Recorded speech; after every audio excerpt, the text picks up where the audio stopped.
Thank you very much, Professor Kim, for your kind introduction. And thank you for inviting me to this series, Korean Treasures at Harvard. I am honored to be a speaker today. Before I start my presentation, I would like to tell you in advance that my presentation today is more like a broad overview of lesser discovered items with research values at the library, rather than in-depth research outputs you've seen in this series so far. In order to help your understanding, I would like to speak briefly about the Harvard-Yenching Library and Korean collections' historical background first. The library was formally established in 1928, even though the Harvard Library started to collect Chinese and Japanese books from 1879. Currently, we have 5 major language collections at the library: Chinese, Japanese, Korean, Vietnamese, and Western language collections, and there are small-sized collections such as Manchu, Tibetan, and Mongolian collection. Now we have more than 1.5 million volumes at the Yenching Library. Unlike Chinese and Japanese collection, the library started to collect Korean books several decades later. The Korean collection began with 372 volumes in 1951, which were identified as Korean rare books when cataloging Chinese and Japanese books. The first Korean librarian, Mr. Sung Kim, was hired in 1958, and currently we have more than 220,000 volumes in the Korean collection. It is well known that the Korean rare book collection is the most valuable asset among the Korean collection titles. The Korean rare book collection includes 4,068 titles, and the number of volumes is 12,803 as of today. The majority of them were acquired by Mr. Sung Kim in the 1950s and early 60s with great support from Professor Wagner. At the same time, approximately 4,000 rare book volumes were supplied by Professor Mikyung at Yonsei University between 1957 and 1964. In 2005, my predecessor, Mr. Chung Nam-yoon, published annotated bibliography of Korean rare books at Yenching in 5 volumes. After publishing this annotated bibliography, this set became a great tool to discover rare book titles with research values for scholars.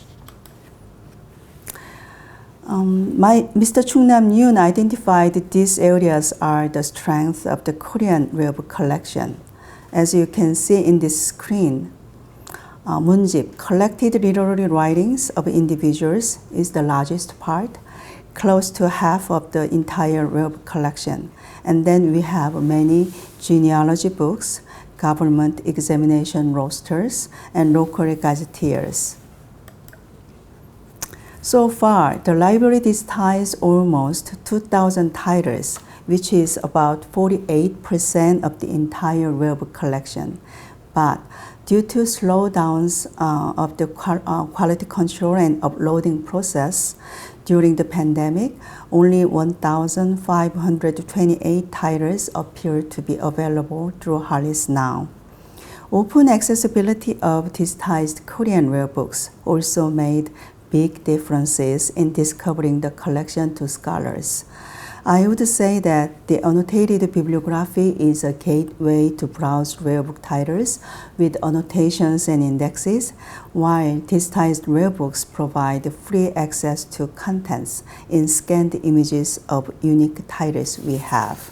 While we are handling Korean rare books for various digitization projects, we've found many interesting objects which are not part of the original books.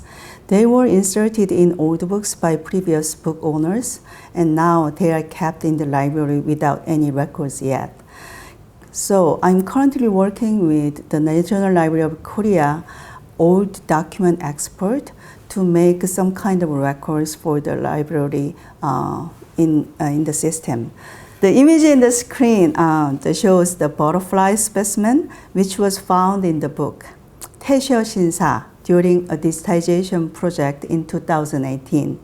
The specimens were inserted in the 1897 publication, and the Yenching Library purchased this book in 1963, according to the record. So this butterfly specimen had been kept sometime between 1897 and 1963 in Korea, presumably by previous owner of this book. Since it's hard for the library to preserve or store this specimen, I contacted the Harvard Museum of Natural History to see whether they are interested in this specimen. But instead, Museum of Comparative Geology at Harvard expressed interest by saying that the circumstances are interesting enough that the specimens are worth keeping, and took the specimen to the museum. Also, they kindly informed us that these pieces are parts of two butterfly specimens, both swallowtails. Inside the genealogy books, we also found photos, personal letters, birth certificate form, which were used sometime between 1947 and 1956. Also, a ballot paper was found from 광주 반시 세복. This is the one.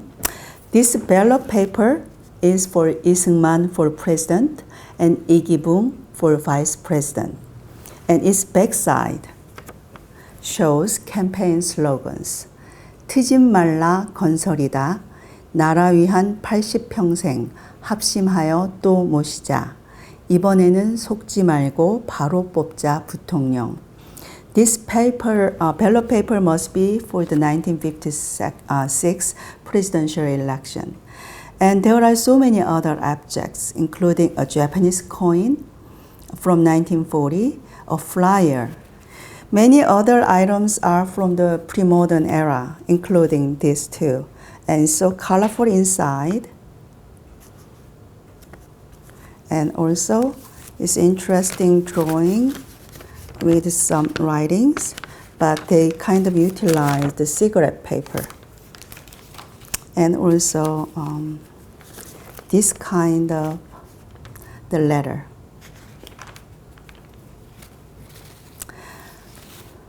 However, for those pre-modern items which were found during the annotation project before 2005, it is unfortunate that we don't have any information of their original location, which books they were found from.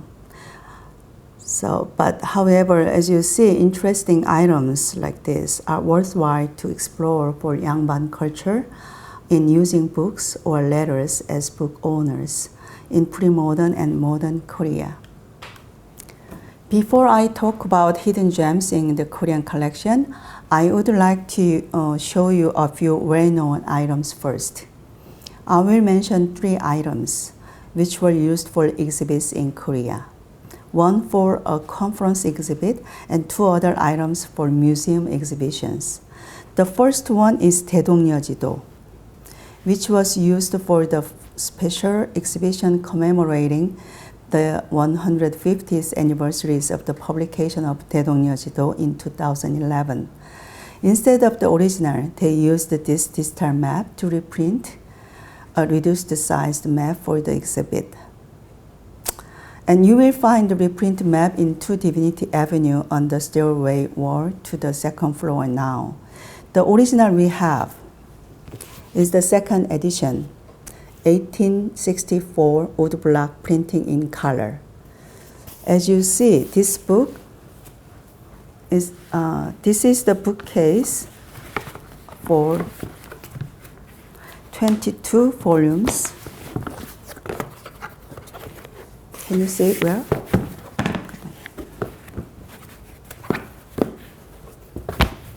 This is the bookcase for 22 volumes of 대동여지도 in kind of book format. And each volume is 30 centimeter height and 20 centimeter width. And each volume cover page actually shows its coverage of regions. And if you see the whole peninsula map, volume 1 shows the top part of this whole peninsula, including this Seoul map. And volume 22 is the bottom part of the peninsula. This is the Seoul map separately in volume 1. But as you see, this is the top part of the map, the peninsula. This is the volume 22 showing Jeju Island on the bottom of the peninsula map. So if you see one by one, sometimes thin and this size, but if you put all 22 volumes together to make a whole peninsula map, the map size becomes 6.6 meter by 4 meter big. Next, I would like to talk about Sukcheonjeado. The English title is Illustration of My Places of Work. Compiled by Han Pil-gyo, it is a hand-drawn map from the 19th century. I would say this is the most artistic copy in the Korean rare book collection. And I'd like to show a few images.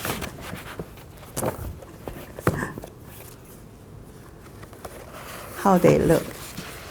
This is Young Yu-hyun map, hand-drawn map, and like a page looks like if you open 2 pages, it makes one map, and looks like it should be like upside down this way. So it's very beautiful, including the cover image. There are many other the maps like this, not just the towns, but also the government office buildings too. And Professor Sunju Kim published a scholarly book with reprints of Sukcheonjeado and English translation and several scholarly articles on this book. And it was also loaned to Samsung Leum Museum of Art for their exhibit, 한국 건축 예찬, a homage of Korean architecture in 2015. Okay, Chiseongdo is recently used by the Chuncheon National Museum in Korea for their exhibition catalog, 고군 구곡, a Hermes ideal world in Hwacheon. And this is the catalog, which is still ongoing now. Chiseongdo is a narrative figure painting about the virtuous gathering of Chen and Shun family. When the descendants of Chen Shi, a famous literary in the late Han Dynasty of China, rebuilt the family shrine, Ju Shi, as the local bureaucrat, helped them and wrote a preface and commentary for the memorial boarding screen.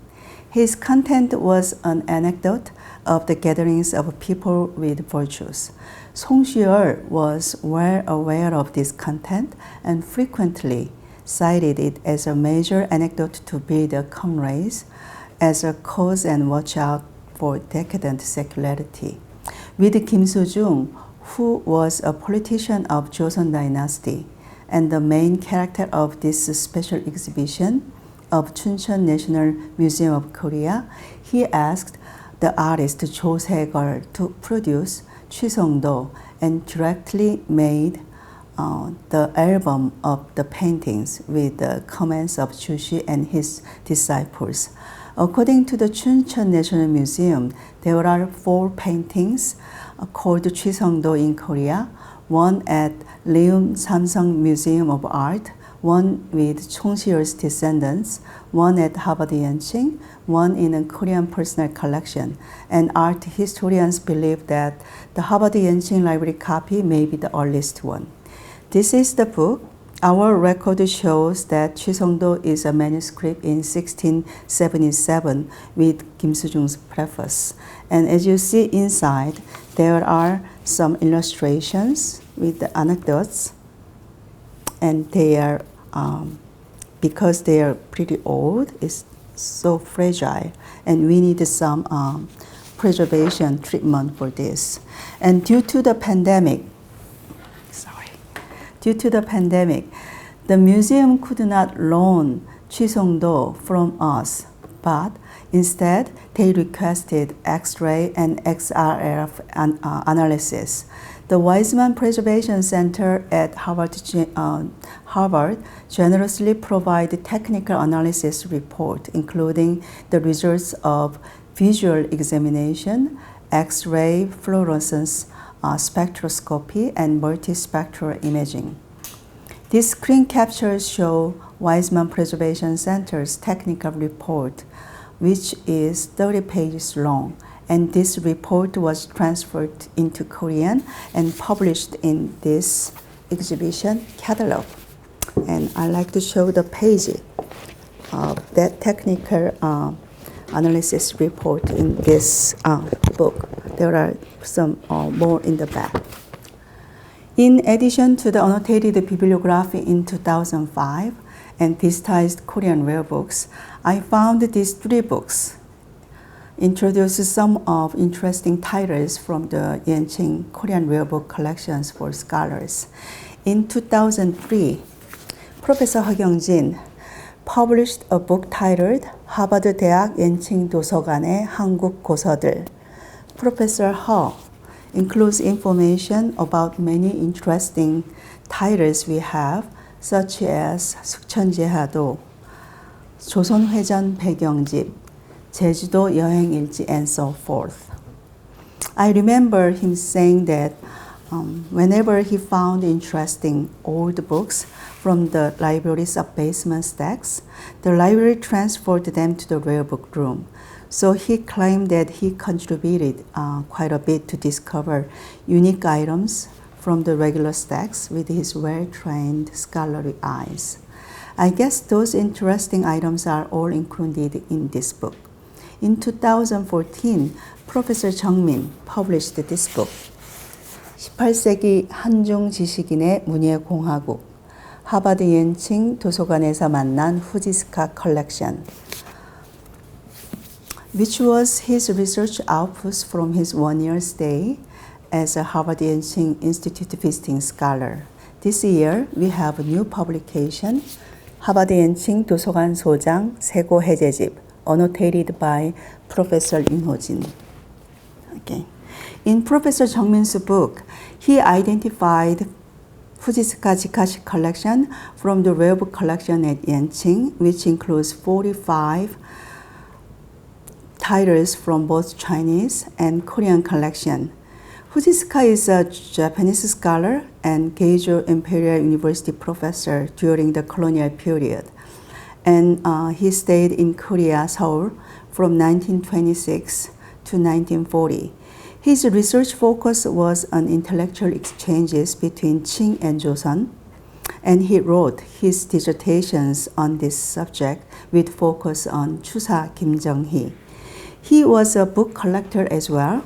He collected, during his professorship at Keijo Imperial University, he collected many books and manuscripts in Korea, and some of them became part of the Yenching Library collection.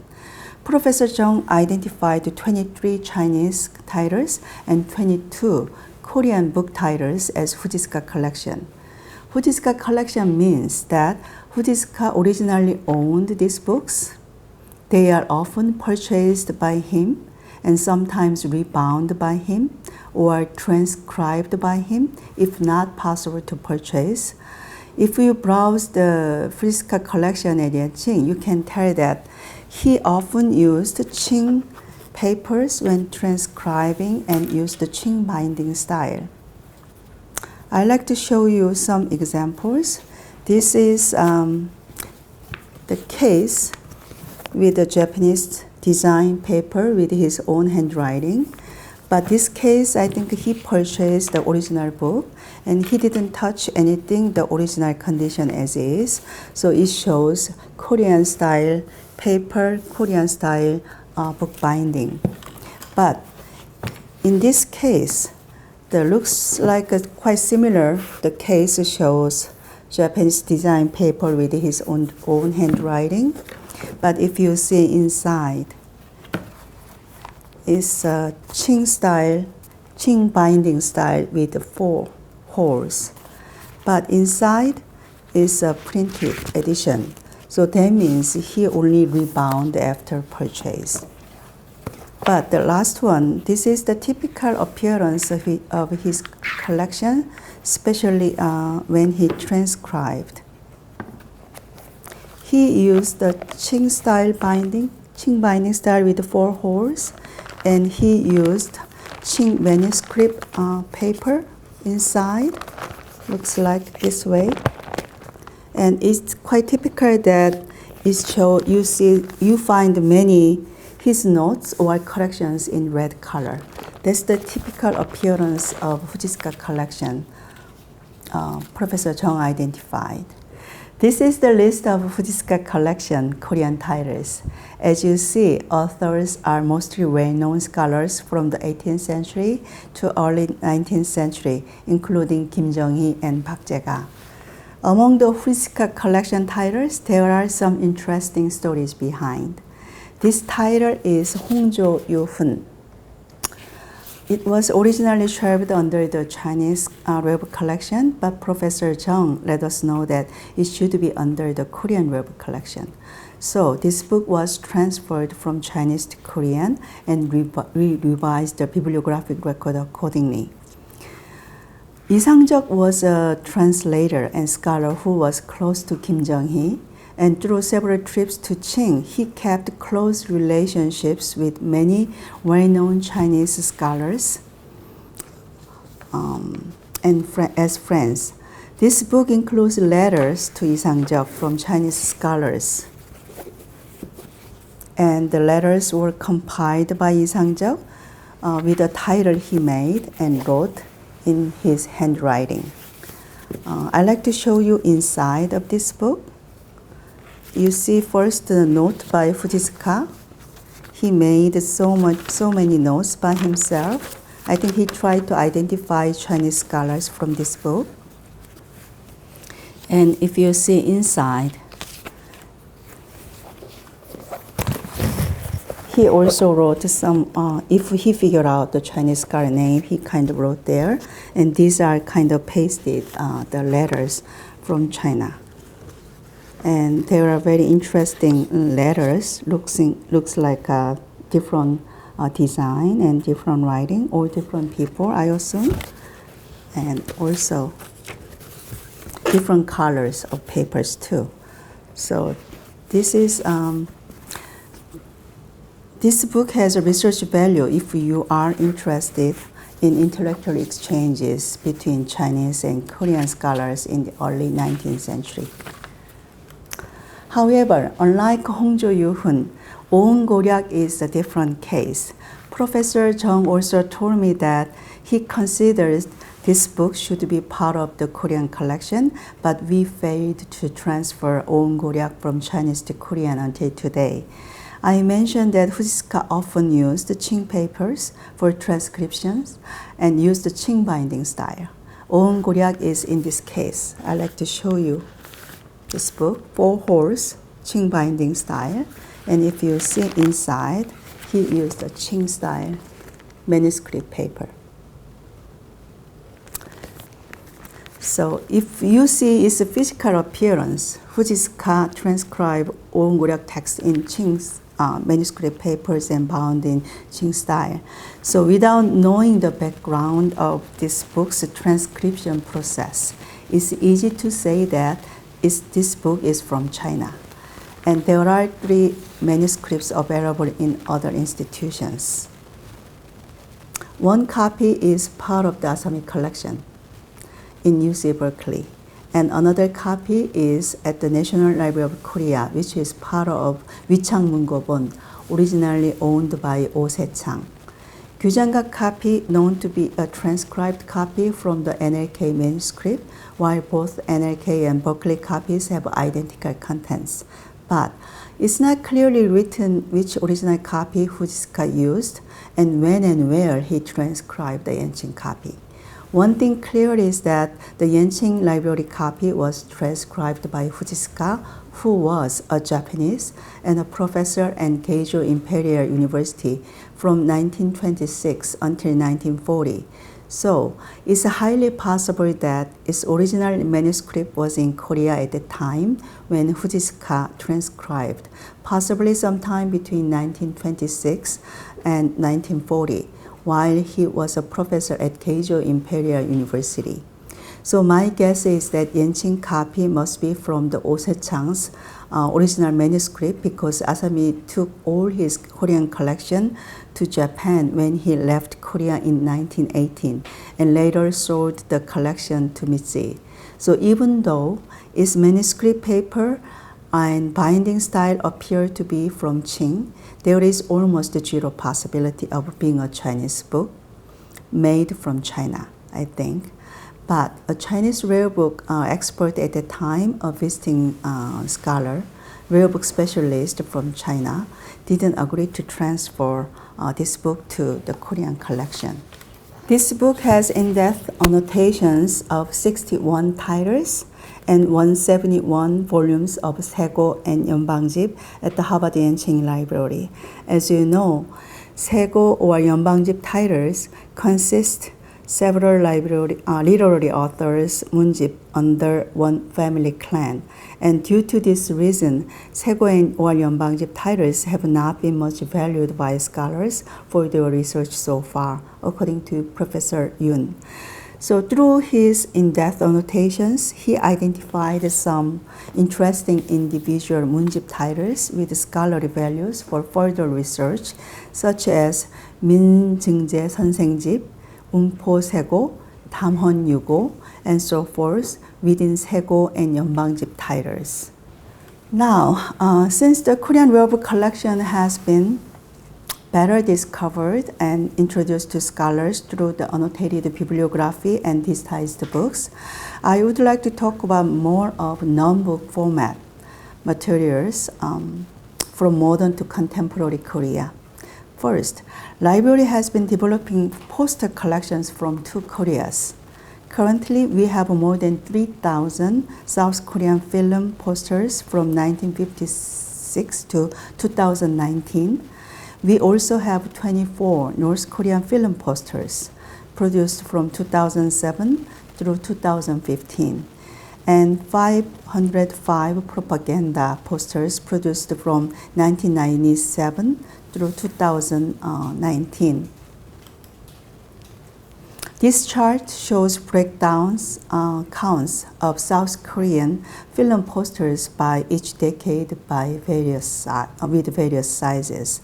Many of these posters from 1950 and 60s are pretty much rare items, not even appearing in the Korean Film Archive database. And these are a few images of South Korean film posters from the 1950s, 60s, and 70s and 2005. And you can tell the color printing technology development in large-sized papers as well as image representation styles throughout the years in South Korea. In addition to the images in the slide, I would like to show you some other examples in the 50s through the 70s. This is 청춘극장, is a 1959 the film. As you see, this kind of odd sizes posters are found from the 60s and 50s films. And also, even though it's not odd size, this is 언덕의 종은 울어도. This is also 1959 film.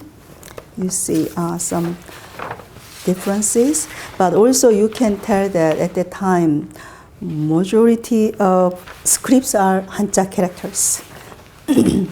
This is 총독의 딸.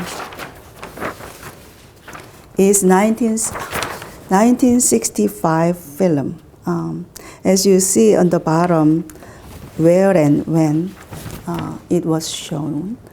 And also, this is a 1979 film, 돛대도 아니 달고. And last, 2005 film 왕의 남자 is suddenly so big and fancy after more than 10 years later. So this is the poster for 왕의 남자, and this is quite typical of those to see in the posters of 2000s or even 1990s of this big. And next one, I'd like to talk about North Korean propaganda posters. The slide shows that actually the breakdown counts of details of North Korean propaganda posters by each decade, even though some of them are not unknown dates. And this is one example of North Korean propaganda posters. As you see, this is typical size and all hand painted rather than printing. So this is North Korean. Next, I would like to introduce 활살. This is North Korean current affair comic magazines, which was published from the late 40s through early 60s. This magazine title was changed to 화살, meaning arrow, from the 1959 January issue. So the word 활살 may be the same meaning word from the Hamgyong dialect, I assume, and later it changed to 화살. The library has 8 issues of this magazine. This is one of them, and I like to show just a few this way. But they are all these 8 issues are from the Korean wartime period, covering 1951 to 52, and they are currently kept as part of the special collection because these issues are rare items in fragile conditions, as you see. You will find some other issues from 1945 to 1949 in digital format from the National Library of Korea, which were originally part of the captured materials by U.S. Army during the Korean War and kept at the U.S. National Archive now. 1954 to 1962 are found at the Library of Congress. It will be interesting to take a look at these issues if you have research interest in the North Korean wartime period and North Korea. In addition to 활살, there are many North Korean juvenile literature with illustrations and comic books in the library from the 1950s to current. Even though it's hard to say that the holdings we have is comprehensive, I think it's still worthwhile to take a look at these books for children from the 50s through the 80s. And since you will find quite a bit of propaganda stories, including war stories, even from the 80s publication. This is 1974 publication, and even though characters are animals, still I think it's about the war. And also, this book, or same thing, even though it's 1977, with the animal characters still related fighting and war. And as you see, just the cover is 1980 book, 영광으로 빛나는 소년 근위대. So still is about the war, Korean war related stories. There are many like this. And this is 81 publication, 거울에 비친 검은 그림자. I think the slide shows the image as well. And as you see, this is just cover image, 총소리. So you can tell what is exactly this about. And if you see the inside illustrations, even though it's fiction and stories for children, there are stories of wars and about the fights with South Korea and the US. When we talk about Korean textbooks, there are textbooks from South and North Korea, and some from Yanbian in China for Joseonjok, and some from Japan for Jocheongnyeon. The Yenching Library has pretty much comprehensive South Korean textbooks used in the President Park Chung-hee era, covering the second and third educational curriculum periods, 1963 through 1981, including elementary, junior high, and high school textbooks. in all subject areas. And you will find more focuses on anti-communism and unification topics in the curriculum. I brought some of those the textbooks as an example. This is elementary school ethics textbooks for the 6th grade. And this is a junior high textbook, the curriculum called 승공 통일의 길, which is more anti-communism and unification issue. This is for the high school textbook. And 자유 수호의 길. This is the title. We also have some 50s we purchased recently called 사회생활. Is the textbooks from the 56. And we still keep purchasing textbooks on Korean language, history, ethics, and social and health education in the 1950s and 40s, including anti-communism textbooks if available in old book market. And also we have reprints of North Korean textbooks from 1999 to 2002, but we have many more North Korean textbooks, about 900 volumes in digital format in various subject areas from 1948 to 2017. The library also has comprehensive Korean language textbooks in digital format covering 1895 through 1957. I would like to introduce digital photograph collections at Yenching. There are two major digital photo collections. One is North Korean digital photograph collection, and the other is Professor Daege's photo collection on geography of two Koreas. First, I would like to talk about the North Korean photograph collection. It is a digital photo collection of approximately 50,000 photographs, originally taken from 1945 to 2009. And the original photos are at the North Korean Photograph Archives. The original photographs were mostly taken by North Korean journalists, so it is possible that some of the photos may be duplicated with photo images appeared in some major North Korean newspapers and magazines, even though no one compared one by one yet.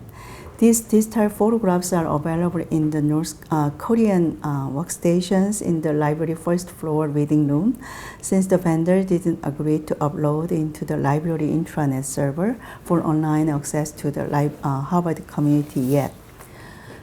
This chart shows breakdowns of the North Korean photo collection by subject categories with coverage. As you see, there are about 2,900 photos of the Korean wartime period, originally taken by North Koreans. So they are rarely available for scholars, since many of Korean war-related photographs we see these days were mostly taken by US or South Koreans. In addition to the Korean wartime photos, you will find some interesting photos from 1940s in North Korea, including education, industries, architecture, and foreign relations, and so forth in the Kim Il-sung era. This slide shows some of the North Korean digital photo collection. These are photos when North Koreans took Seoul on June 28, 1950, just 3 days after the Korean War began. You see photos of North Korean soldiers with North Korean flag in front of the South Korean government building, which is an old Japanese general government building, which was demolished in 1995. In this slide, on the top, the photo is a North Korean factory in Wonsan during the 1970s. Another photo on the right side shows Pyongyang streets in 1957. The bottom one shows North Korean students in a classroom in 1947. Another big photograph collection is Professor Eckhart Daege digital photo collection on geography of two Koreas. Professor Daege is a retired professor and a geographer from University of Kiel, Germany, who focuses on Korea. All the photos were taken by him during his research and field trips to two Koreas, and there are approximately 25,000 digital photos, including photos of South Korea from 1971 to 2013, and photos of North Korea covering 1988 through 2008. This slide shows some of the photos he took in Seoul, South Korea in 1971. You see developed areas such as Seoul Myeongdong, but also slum areas on Jeongneuncheon, which you can find this kind of slum scene anymore in Jeongneuncheon now. And Seoul and Ulsan photos in 1988. One shows actually views from Kyung University in Seoul. Another one is Namdaemunro. The bottom image shows Ulsan Mipo Industrial Complex.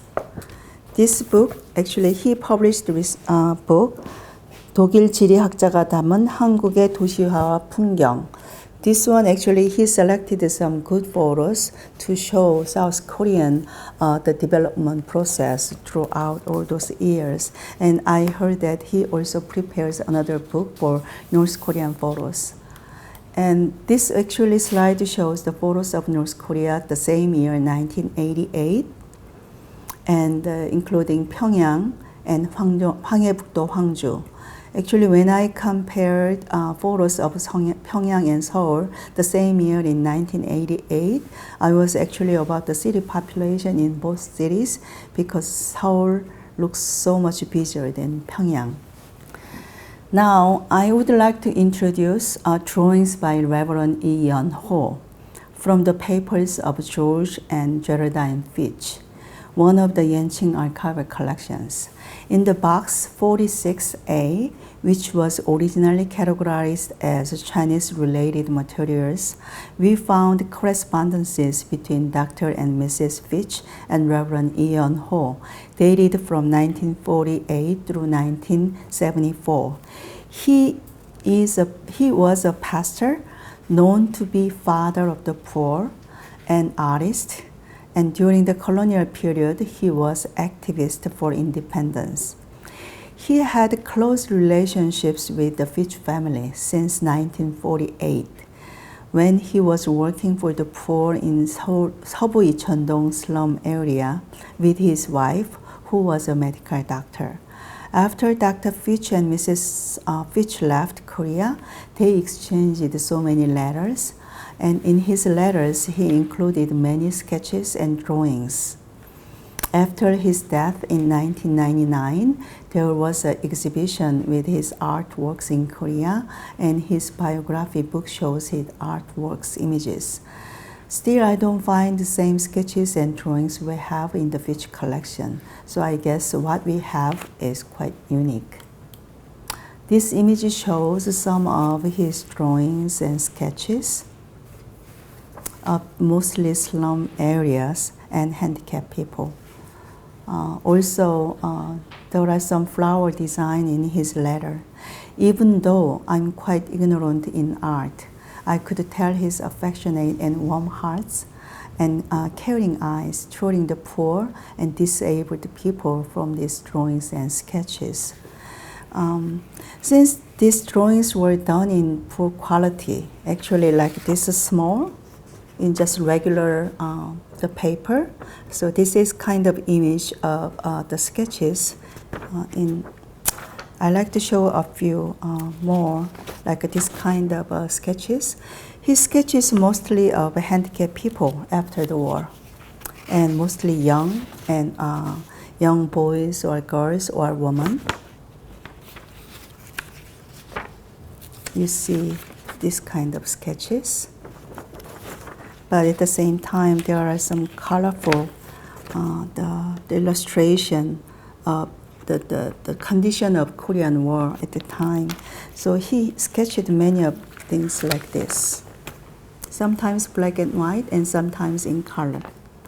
And also you find some of those letters with sketches and illustrations. So I think it's, even though it's in poor poor condition means it's not like a fancy, large-scale artworks usually you see. So I don't know about the actual value of these sketches and the drawings, but it is certainly, I think, interesting to take a look because it shows the reality of the poor condition in Korea during or after the Korean War. Okay, last, I would like to mention briefly about these magazines published right after the liberation. The first one is 새교육, the New Education, was published from 1948 on.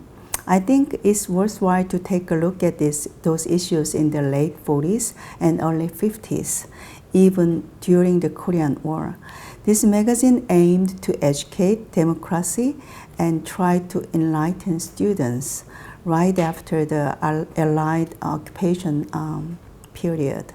On the other hand, Hyangto includes articles of scholarly subjects, including history, language, and folklore, and it was published from 1946 for enlightening the public after the colonial period. The library holding includes from the first issue, 1946, to number 9 issue, 1948. These magazines actually show intellectuals and teachers' efforts to enlighten students and public under the new era for Korean people. That is actually all for my presentation, and thank you very much for your attention and listening.